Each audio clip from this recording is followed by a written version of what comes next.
नमस्कार, मेरा नाम एकता जायसवाल है। मैं प्राथमिक विद्यालय करीमाबाद काकोरी लखनऊ में सहायक अध्यापक पद पर कार्यरत हूँ। आज मैंने भाषा में एक मैजिक बोर्ड बनाया है और जिसमें मैंने शब्दों की डिकोडिंग करने का एक छोटा सा नवाचार करने का प्रयास किया है, जिसमें बच्चों को यहाँ चित्र के कॉलम में हम एक चित्र रख देते हैं और उस चित्र का नाम शब्द के कॉलम में रखते हैं। बच्चे चित्र को देखते ही नाम बोलेंगे और फिर हम उस शब्द के पूरे विन्यास को बच्चों को समझाने का प्रयास करेंगे कि शब्द में कुल कितने स्वर हैं, कुल कितने व्यंजन हैं, पहली ध्वनि या पहला वर्ण क्या है, अंतिम वर्ण क्या है, कुल कितनी मात्राएं आ रही हैं। अगर स्वर है तो इस सेक्शन में आके उस स्वर को रंग देगा और अगर और मात्राएं कितनी हैं उस मात्राओं को यहाँ पर सर्कल बना देगा।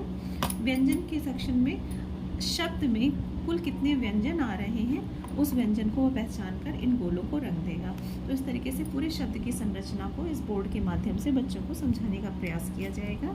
इस गतिविधि को करके देखते हैं। जैसे मैंने एक ये चित्र लिया है सूरज का। जैसे हम चित्र को रखेंगे बोर्ड पर तो बच्चे बताएंगे कि ये सूरज का चित्र है, तो इस सूरज के नाम को हम यहाँ पर रखेंगे और बच्चों से पूछेंगे क्या सूरज में कोई स्वर है।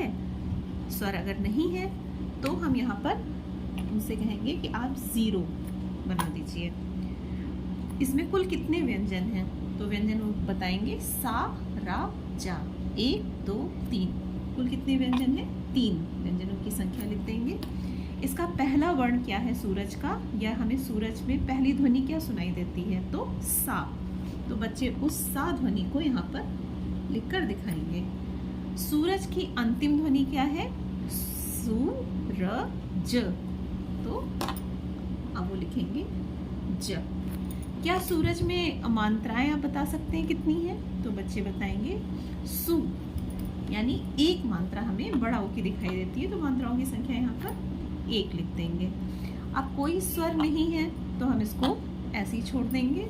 मात्राओं की पहचान करेंगे। मात्रा सूरज में आती है बड़ा ऊ की, तो हम बड़ा ऊ की मात्रा बच्चों से यहाँ पे ढूंढने का प्रयास करवा कर उसको पहचान कर उसके ऊपर एक सर्कल बनवा देंगे। इसके पश्चात व्यंजन के सेक्शन में आएंगे और इसमें जो 3 व्यंजन बताए गए हैं उन 3 व्यंजनों को हम 1 बाय 1 ढूंढकर उसे बच्चों को कहेंगे उसे आप रंग दीजिए। जैसे सु में सा पहला है तो सा को ढूंढकर हम सा को यहाँ पर रंग देते हैं। फिर रा को ढूंढेंगे और अंतिम ध्वनि है जा की, तो इसमें हम जा को ढूंढते हैं और जा को यहाँ पर हम रंग देते हैं।